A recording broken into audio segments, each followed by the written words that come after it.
الرحيم. قال المؤلف رحمه الله تعالى: ونفعنا به وبعلومه في الدارين آمين.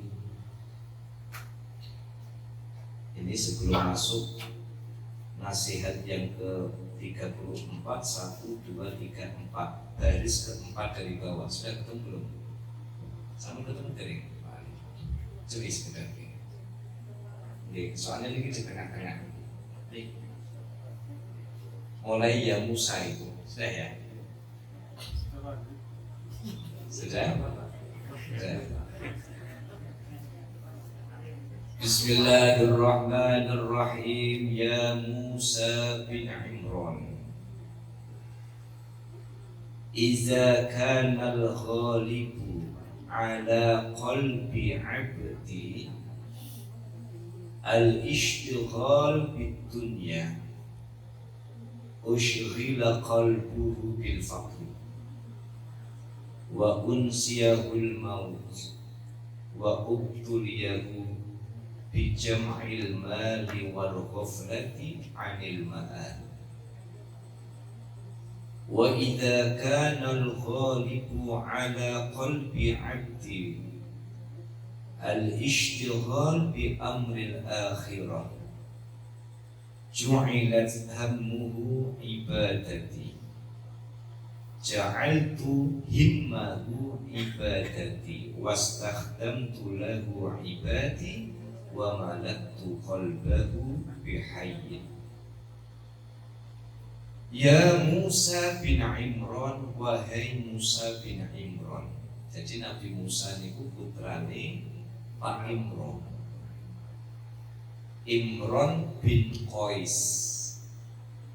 Terus bapaknya Nabi Musa itu namanya Imran, ibunya Nabi Musa namanya Yukabah. Punya adik perempuan namanya Miriam.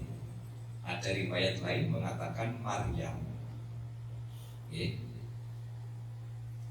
Saya belum ngecek kebenarannya, makanya Kanjeng Nabi itu konon dalam satu kisah disebutkan Nabi Musa itu jadi kakak iparnya Nabi Muhammad. Sebab Miriam ini belum nikah, wanita solihah, hingga akhirnya nanti ketika di surga itu menikah dengan Rasulullah. Tapi saya baca riwayat lain mengatakan Miriam bukan yang itu, tapi Maryam ibunya Nabi Isa. Jadi ada riwayat yang berbeda-beda di sejarah begitu. Jadi ya Musa bin Imran, wahai Musa bin Imran, Iza kanal ghalib ala qalbi abdil ishtighal bid dunya, jika di dalam hati seorang hamba dipenuhi dengan urusan-urusan duniawi, ushghila qalbuhu bil faqri, maka hatinya akan dipenuhi dengan sifat dan sikap fakir. Jadi tiyang niku nek kedunya apa-apa sing dipikir dunya, apa-apa niku sing dipikir duit, apa-apa niku sing dipikir badi, tetapi lupa dengan urusan akhirat. Tapi nyata ini jangan dipahami setengah-setengah ya. Kalau yang ikut majelis Jamiah Al-Azhar sudah pernah saya sampaikan bahwa menjadi kaum sufi hari ini ya harus mencari dunia, memegang dunia dan diarahkan ke kiblat. Kan ngerti ya? Karena kalau tidak ditambahi begitu nanti dipahami sepotong videonya kemudian nanti jadi kemana-mana. Islam tidak melarang kita menjadi pejabat tinggi. Islam tidak melarang kita bahkan menyeru kita menjadi miliarder. Islam menyuruh kita berprestasi. Islam menyuruh kita berpendidikan tinggi. Tetapi setelah dapat itu semua arahkan dong ke kiblat. punya duit miliaran diarahkan ke kiblat, zakatnya, infaknya, sedekahnya, sumbangannya.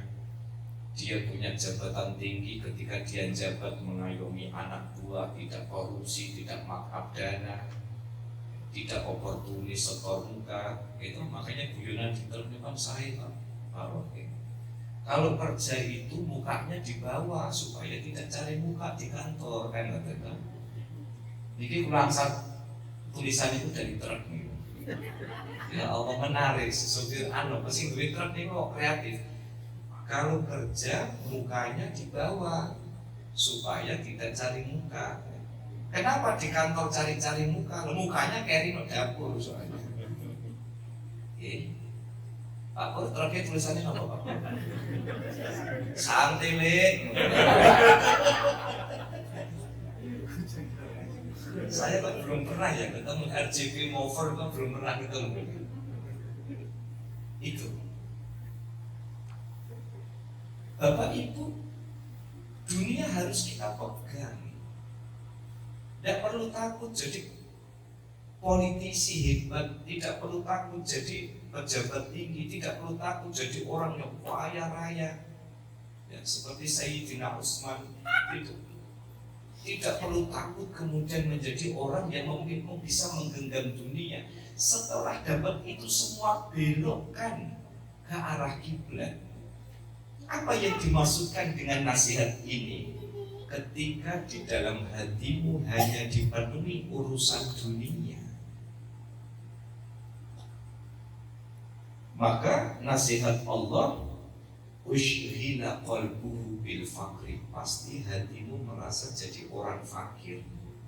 Hatimu akan menjadi orang miskin, tidak pernah merasa cukup, tidak pernah bahagia dengan yang dia dapat. Gitu. Kalau orang bekerja itu karena semata-mata mencari ridho Allah, rezekinya halal, bukan semata-mata ada majikan, tidak ada majikan. Tapi kalau memang itu sudah bagian dari kewajibannya, rezekinya jenengan itu yang akan masuk ke dalam perutnya istri. Rezekinya panjenengan itu yang akan masuk ke dalam perutnya anak. Kalau jenengan belikan beras buat orang tua, rezeki itu yang akan masuk ke dalam perutnya orang tua. Maka jangan sekali-kali kemasukan barang-barang sama. Maka kalau kita di dalam hati kita itu isinya cuma dunia itu segala-galanya, kalau di dalam hidup kita itu menganggap bahwa kenikmatan duniawi itu segala-galanya, hanya ingin membahagiakan majikan, membahagiakan pimpinan, tetapi kita tidak pernah memperbaiki performa dan kejujuran kita, maka hati kita itu akan menjadi gersang. Udah kok dipikir mau pengen krono iki. Okay. Maka jangan sampai di dalam hidup kita menganggap dunia itu segala-galanya. Sebab apa? Sebab semakin kita mengejar duniawi dan pada saat yang sama kita lupa dengan orientasi akhirat, maka siksaan Allah, azab Allah itu dalam bentuk kita menjadi orang yang merasa kurang terus. Kurang aja, padahal apa yang dia dapat sebenarnya sudah cukup. Tapi karena tidak ada rasa syukur dan menganggap duniawi itu segala-galanya. Ini wow yang saya contohkan. Orang jualan buah, sing rodok nyamari niku beli buah tapi sudah pak-pakan. Ya. Kemudian sing dhuwur iku ayu-ayu, manus-manus klinis-klinis. Aku bayangno apel lek umpama diwehi alis kotak ngono ya apik sebagainya. Iya betul. Tapi di bawah itu busuk, do mengkerut, do ini dan sebagainya. Maka dia sesungguhnya sedang bermain-main dengan nasibnya sendiri. Makanya jangan sampai kemudian di dalam kehidupan kita duit itu segala-galanya. Tidak. Kalau kita menganggap duit itu segala-galanya, tidak ada Pak. Artis itu bunuh diri, tidak ada. Rilis itu di satu berita di Korea, di Cina, betapa banyak orang miliarder, ya, ibu-ibu dengan versi bintang Korea sih tentu, betul, Lee Min Ho, ngertos sambutan, wah jangan ngertos drama Bumbara, Normandi. Kalau jabatan itu dianggap segala-galanya, tidak ada orang stres Pak jadi pejabat tinggi. Maka azab Allah kepada orang yang keduniaan itu sesungguhnya dia merasa kurang. Kenapa? Mentalnya menjadi mental orang fakir. Sering saya contohkan misalnya orang mencuri, apakah namanya pencuri, apakah namanya koruptor misalnya. Itu kan bukan orang-orang yang kekurangan secara materi, secara finansial tidak kurang. Tapi karena mentalnya sudah mental kurang, sehingga apa? Ushghila qalbuhu bil faqr. Dan tugas kita nopo Bapak Ibu, tugas kita adalah ikhtiar. Dan setelah ikhtiar itu kita tawakal. Bapak Ibu yang saya hormati, bentuk tawakal dan ikhtiar orang itu ada tiga kelas. Yuk nanti kita sama-sama introspeksi, kita itu ada di kelas mana. Pertama, tawakkulul awam, tawakalnya orang awam. Tawakalnya orang awam itu seperti tawakalnya orang yang jualan. Ada nggak Bu orang jualan itu pengen rugi? Wonten mboten Bu? Wonten tiyang kok dodolan, aku meh dodolan ya Allah mugi-mugi dodolanku rugi. Itu berarti khawatir yang kalau bocor halus. Ketika orang itu jualan, tugas dia apa?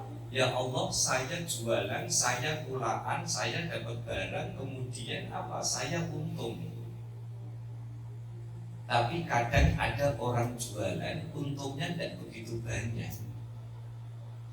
Ada orang jualan, untungnya tidak begitu banyak, kemudian dia ngedumel. Ini wis direwangi murah senyum, timbangannya ya wis anget, ini kok badine burung akeh. Ngoten niku wonten ta mboten Bu? Wonten. Ini nek ngomong kata ra iki. Soale mboten dodolan jadi mboten ngertos. Jujur, gue ini ngomong kata aslinya ngertos piyambak. Mau ngarang-ngarang ya kan? Ada orang jualan bandingnya sedikit, kemudian dia ngedumel. Artinya apa? Orang itu tahu, tawakalnya orang awam itu seringkali tahu kok rezeki itu dari Allah. Tapi ketika tahu jualannya itu bandingnya tidak akeh, tawakalnya orang awam itu biasanya orang ngedumel, orang gremengi. Istilah kula anak tua-tua bandingnya sidik. Iya kan? Pulau Wau apa pas jalan ten ijen niku kula ningali boten wau nggih kapan hari itu nggih itu lihat ada orang jam 10 malam jualan gorengan, gorengan di gerobak itu masih penuh Pak. Jadi dipikir-pikir umpomo si bapak yang jualan gorengan itu gremeng kira-kira manusiawi ta boten? Ya Allah, iki arep tak dol yamine sapa sing tuku. Sudah malam udan sisan sapa sing meh metu. Arep dimakan sendiri di rumah juga mesti ra ngentekno. Nggih ta? Mau weweh sama tonggo arep weweh gorengan adem wis apa? Cara tempe wis letoe ngono kan. Sapa sing gelem? Maka Bapak Ibu, kalau ada orang sudah ikhtiar, tawakal, tapi masih diiringi dengan rasa ngedumel kepada hidup, itu masih diwajarkan, masih umum, karena itu kualitas tawakalnya orang awam. Paham ya Bapak Ibu ya? Jadi tawakal kelas pertama itu adalah tawakalnya orang awam. Dia sudah usaha, sudah berserah diri kepada Allah, tapi masih ada rasa nuntut, masih ada rasa gelo, masih ada rasa menyesal. Oh, seandainya aku bisnisnya nggak gorengan, mesti nggak begini. Kalau aku bisnisnya misalkan bisnis barang mentah begitu, pasti besok masih bisa dijual lagi. Kalau seandainya, itu ciri tawakalnya orang-orang awam. Coro iman itu iman kelas ekonomi, tapi bukan nopo-nopo, itu masih diwajarkan. Tawakal kelas kedua, tawakulul khawas. Tawakalnya orang-orang yang memiliki kelas khusus. Ini tawakalnya para wali. Nah, ayo jenengan mirengaken, jangan-jangan jenengan masuk yang bagian wali. Pak Hendri, siap-siap. Ini jangan-jangan jenengan masuk dalam kategori ini. Yang kedua adalah tawakulul khawas, tawakalnya orang yang masuk dalam kelas khusus. Niku kados tawakalnya anak bayi kepada ibunya. Sing jenenge anak bayi itu pasti ngikutin apa kata ibunya. Kon mimi asi yo mimi asi. Karena pampers penuh kemudian diganti pampers yo manut. Gitu. Kemudian dikasih nopo bantal niku nggih manut. Dan ikhtiarnya orang yang tawakal dalam kelas khusus itu apa? Nek bayi niku ikhtiarnya nangis, ngek, kan gitu loh. Begitu nangis, ibu tahu. Dulu saya waktu anak saya masih bayi itu, saya sempat mempelajari artikel itu loh Pak. Kalau nangisnya begini berarti ada yang keseleo. Kalau tangisnya begini berarti mungkin sudah saatnya ganti pampers. Tapi sulit jadi lali kalau ini. Orang tahu murojaah nggak pernah diulang itu masalahnya. Gawe meneh sih.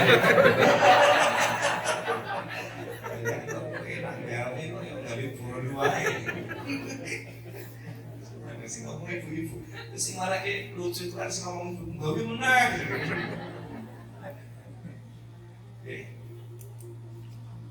Jadi tawakalnya para wali itu seperti tawakalnya anak bayi kepada ibunya. Apa ikhtiarnya bayi itu? Ikhtiarnya bayi, usahanya bayi itu dia nangis. Ketika nangis, ibu itu meraba-raba. Ini kira-kira nangis karena ASI, nangis karena lapar, nangis karena harus ganti popok, nangis karena ada ruang, nangis karena keselio, atau nangis karena apa? Pasti yang namanya bayi itu ngikutin apa kata ibu sama bapak ibu.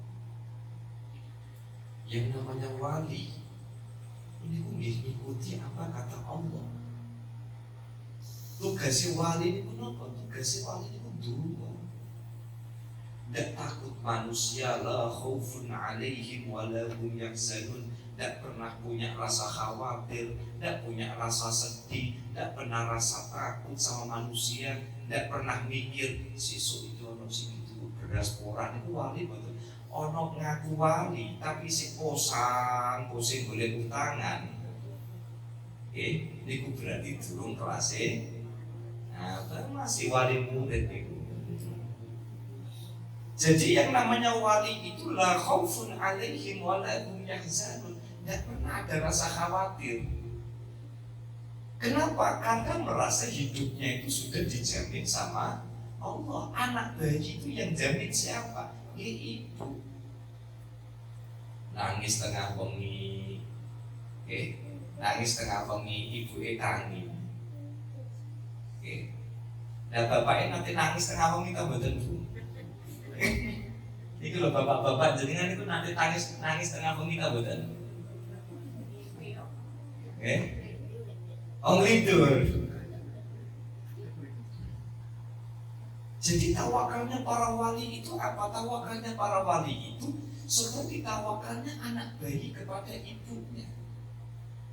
Sudah nyaman karena apa? Dijamin sama Gusti Allah. Kabar gembiranya Bapak Ibu, kalau jenengan kok sudah pada level ini, jangan-jangan jenengan wali tapi ra kroso. Biyen bukan wes aku ra kuwatir, beras wis siap. Lah kok sesuk arisane wis beres kabeh.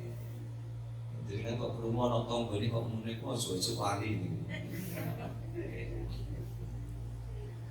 Jadi wali itu dia tidak pernah punya rasa khawatir kepada manusia. Tugasnya dungo mawon. Coba kados cerita di Ibrahim bin Adham niku. Ketika Ibrahim bin Adham itu salah satu waliullah ketika sedang berada di lautan. Wah niku ana samber, ana kilat, ada halilintar, gelombang besar.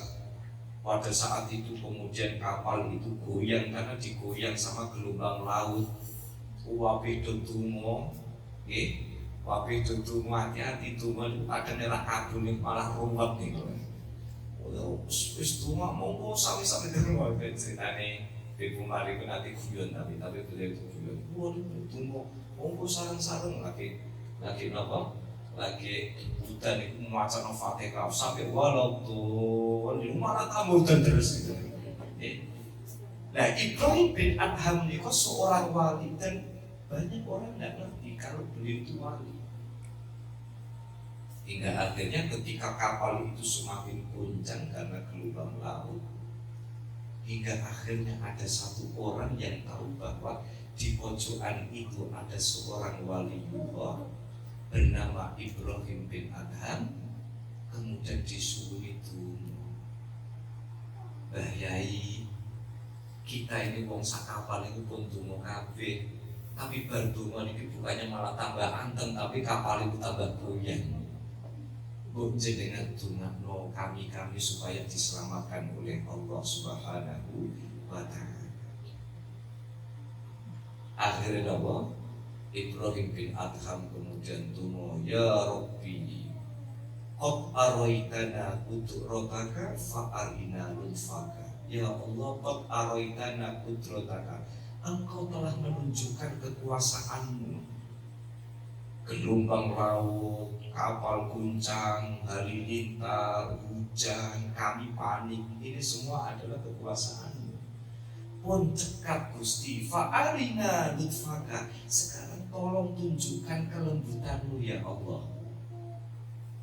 Subhanallah, dengan izin Allah wong donga ngoten langsung niku hujan reda, gelombang laut kemudian landai, kapal niku kemudian tetap jalan tenang. Niku kelasé wali. Kenapa wali niku dungane do mustajab? Soalnya uripe niku saking pasrahe kali Gusti Allah. Mungkin jenengan wonten sing kedumel ngeten. Lah napa wali boten wonten sing kerja? Wonten.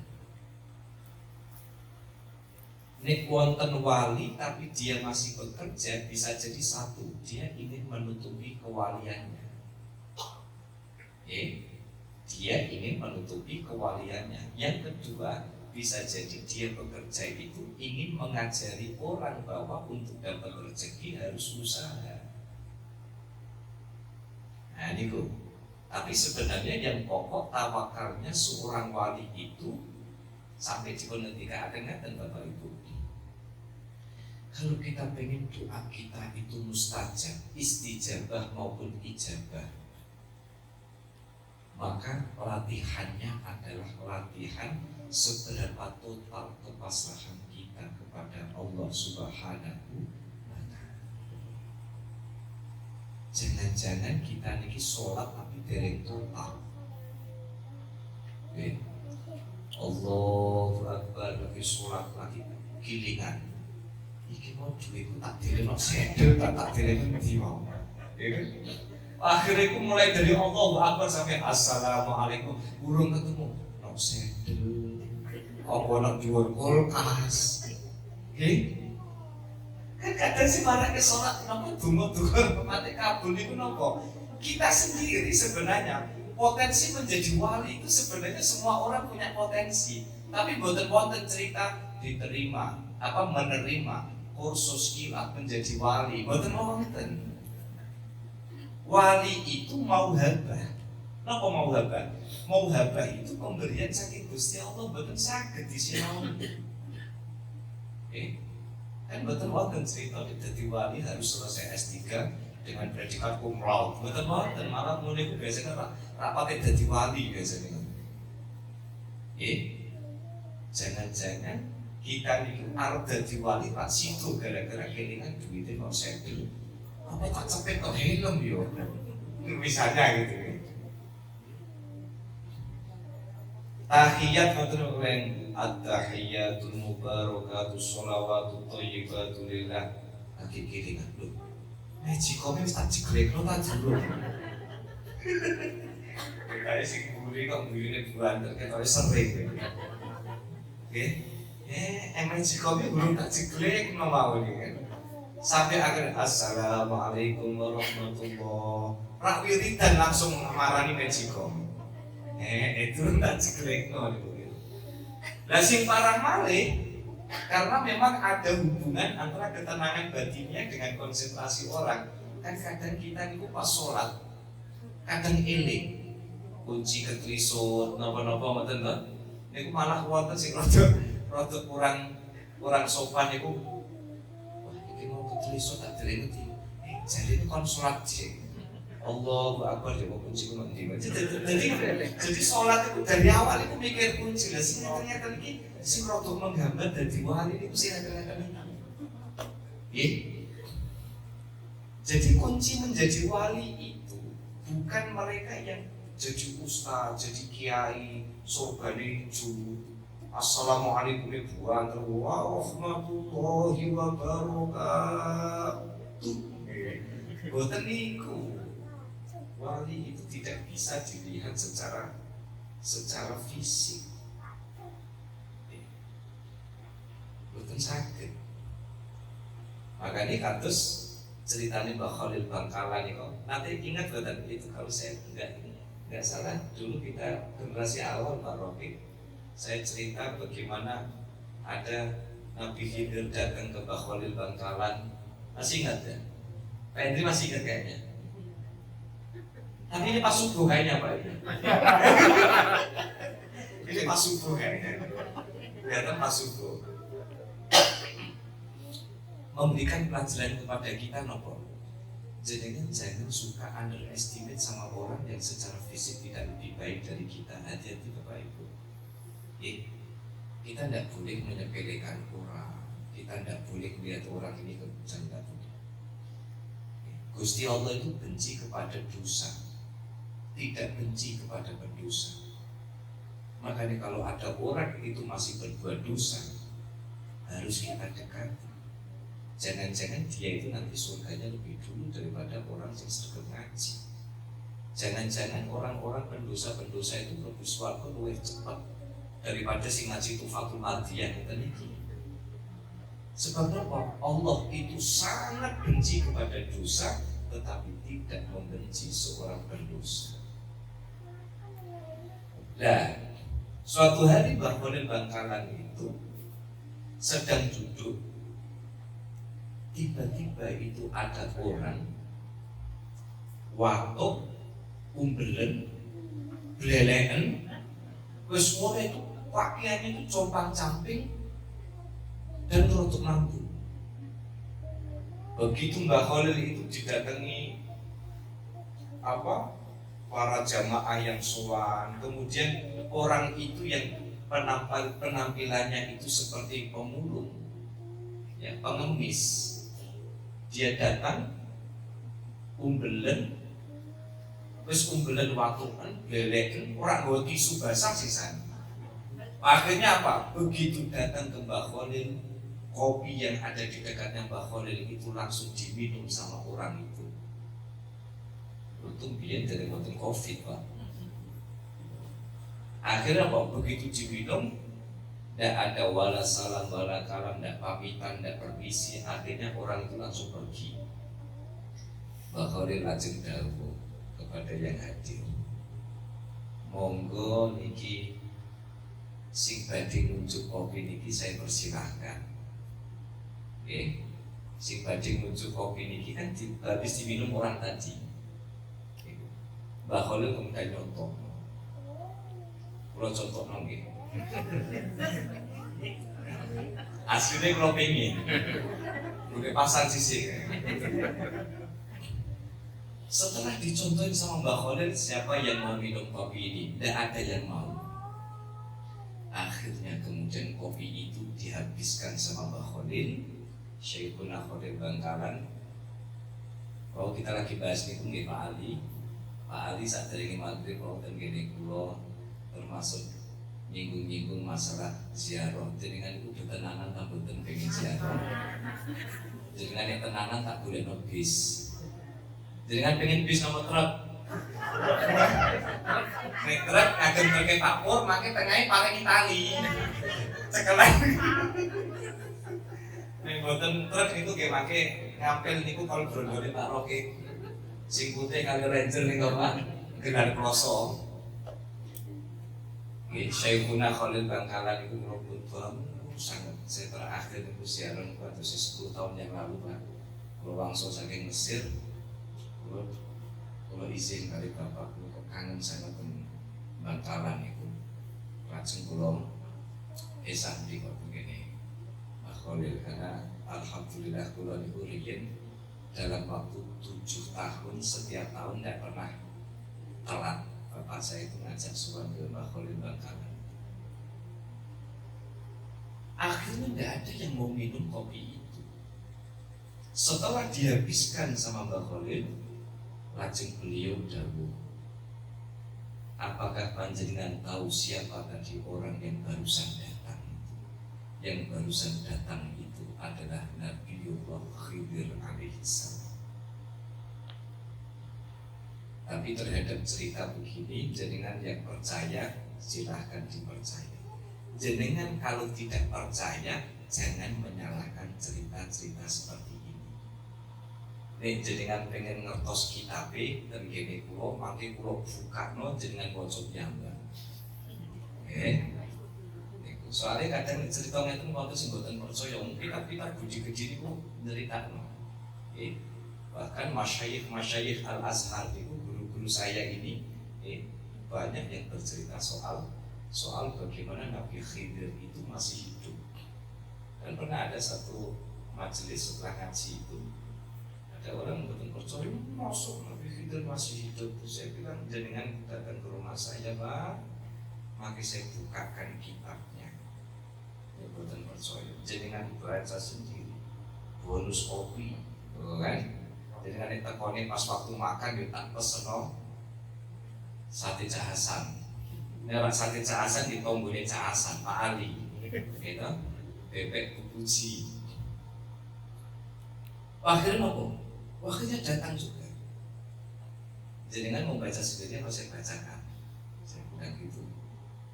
Nah, belum betul sakit mau sih. Tapi kok jenengan bukan percaya gitu. Nah, belum betul ngertos dasar ya. Berarti ini dasarnya jenengan paus.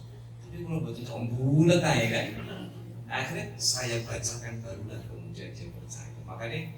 Makanya jangan sekali-kali Bapak Ibu kita underestimate sama orang.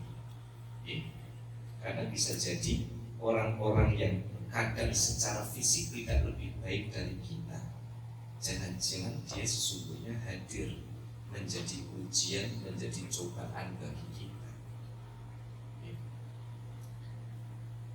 Nah, itu tawakalnya siapa tadi? Tawakalnya orang yang masuk dalam kategori khawas atau aulia, para waliullah. Itu tawakalnya waliullah itu tawakal seperti anak bayi kepada ibunya. Anak merengek, ibunya kasih. Sama halnya dengan Pak Edri kok ya dengan biasa merengek juga Pak. Biasanya bunyi-bunyi mak, Bu jenengan biasa disambatin makanya Makanya wonten tiyang sithik-sithik kok wadul kali bojone. Ma, sithik-sithik ma. Wonten ta mboten Bu sing ngoten niku Bu? Kathah napa kedhik Bu? Apa? Jadi sithik-sithik ma, pengen minum ma, dan sebagainya. Niku seperti halnya seorang wali yang sithik-sithik niku Gusti Allah. Sampai Bapak Ibu, ini ijazah amma, bukan ijazah dari saya, tapi ijazah dari para aulia. Dan saya pernah dapat dari kiai saya. Kalau jenengan mau mengamalkan silahkan. Jenengan masih ingat kalau dikasih ijazah bilangnya gimana? Qabil tu. Cukup qabil tu mawon, betul qabil tu nikah. Cukup qabil tu. Para wali dulu itu Bapak Ibu, kalau punya hajat apapun, niku waduli kali Gusti Allah. Ijazah ini apa? Ijazah ini kan sholat hajat 2 rakaat. Sampai salah setunggaling sahabat, saya lupa namanya itu, suatu hari istrinya itu masak kekurangan bahan, itu sholat hajat. Tadi ibu-ibu sok protes, kurang uyah ya tuku, mosok sholat, emangnya bar sholat untuk uyah dewi kan ibu. Itu maksudnya menggambarkan apa? Seringkali orang itu mencapai derajat hebat di hadapan Allah. Itu karena pikiran dan hatinya itu seringkali dikit-dikit itu karena Gusti Allah, dikit-dikit Gusti Allah. Makanya jenengan punya masalah, sadari nitilan jenengan sholat hajat 2 rakaat bisa diniati sholat ba'diyah, sholat isya karena dijublu boten ba'diyah. Lajeng sholat ba'diyah nanti di kamar ditutup sholat witir 2 rakaat lajeng tilem. Itu sholat hajat. Nah ini bisa melatih tingginya derajat kita karena apa? Karena dikit-dikit kita waduli itu sama Gusti Allah, betul. Begitu susah nyaur utang, sing dipikir niku tangga bae, tapi lali kali sing nata utang. Lali kali sing nata rezeki. Sehingga kalau ada hajat apapun coba sebelum sholat hajat 2 rakaat, lajeng kemudian macam-macam wonten malih, karena ini juga ijazah ammah niku. Niki kula nembe nenggo malih karena kalau ingin kula angsal ijazah kagem jamaah saking Kiai Hamim.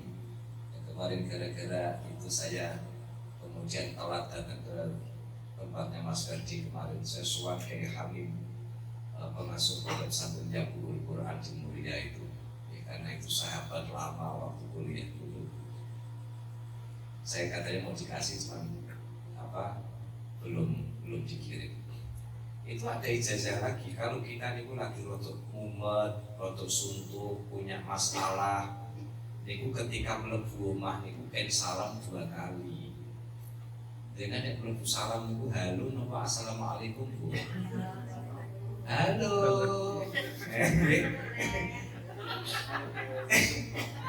Halo sis, ngaten.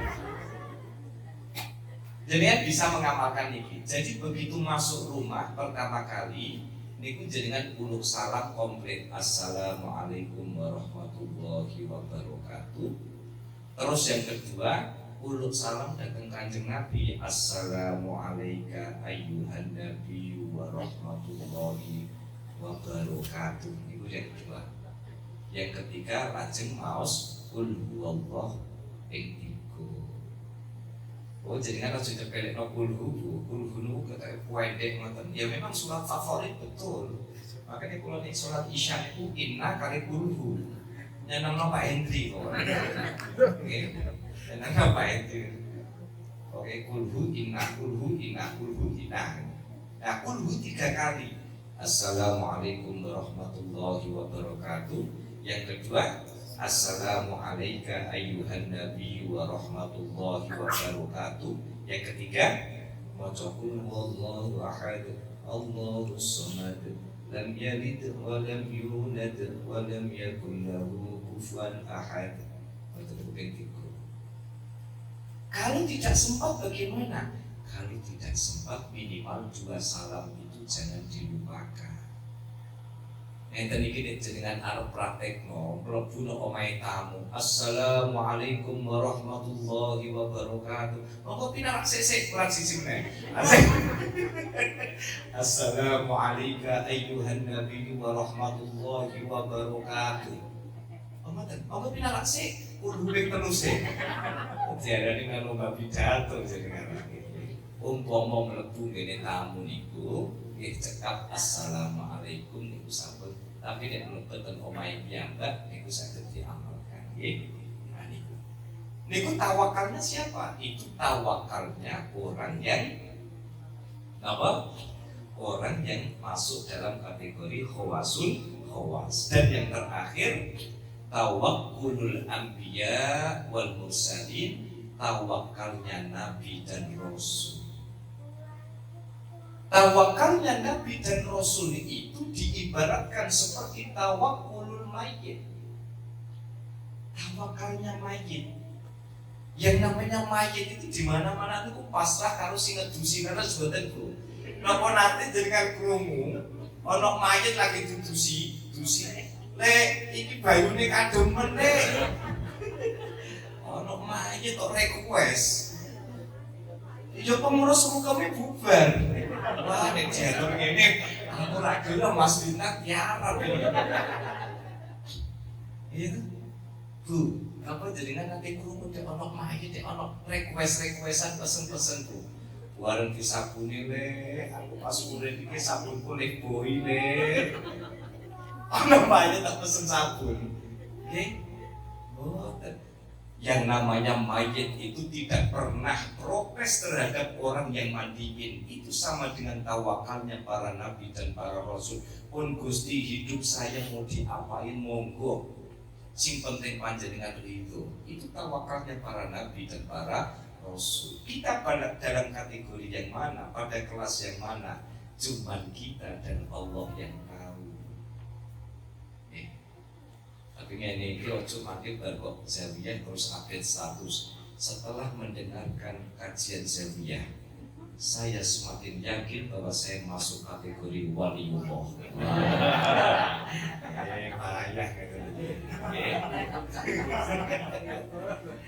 Payah saya bacakan atau kecil.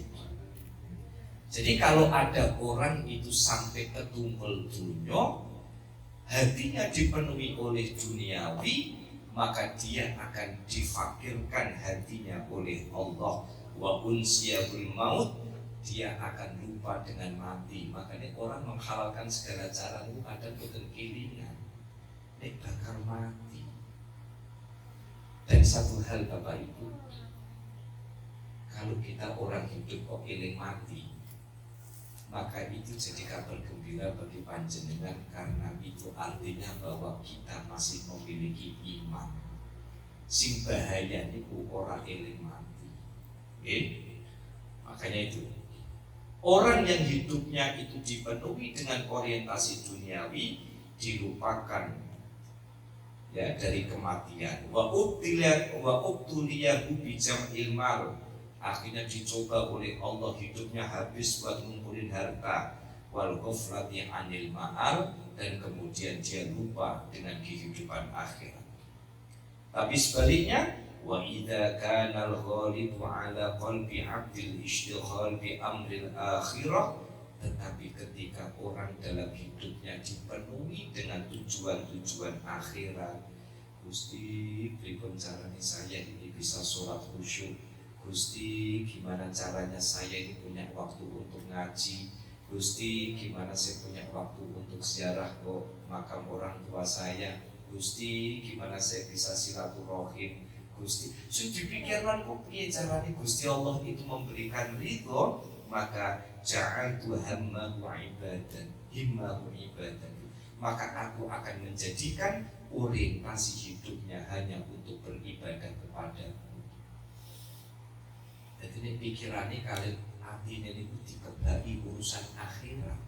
sing dipikir ibadah mawon. Saiki Bapak Ibu nggih, wong langsung kawula aturaken kita mau apa lagi Bu?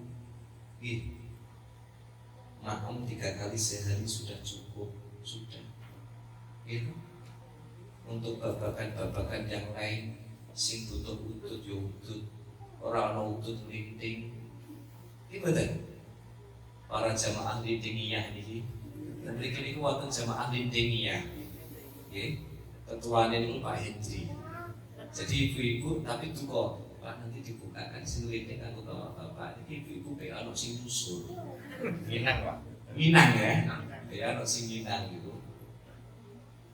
Maka dia di dalam hidupnya sudah, kita hidup sudah bisa makan sampun, sholat 5 waktu sampun, wayai poso nggih poso, wayai kerja bergadang pekerjaan, wayai gajian nggih pun gajian.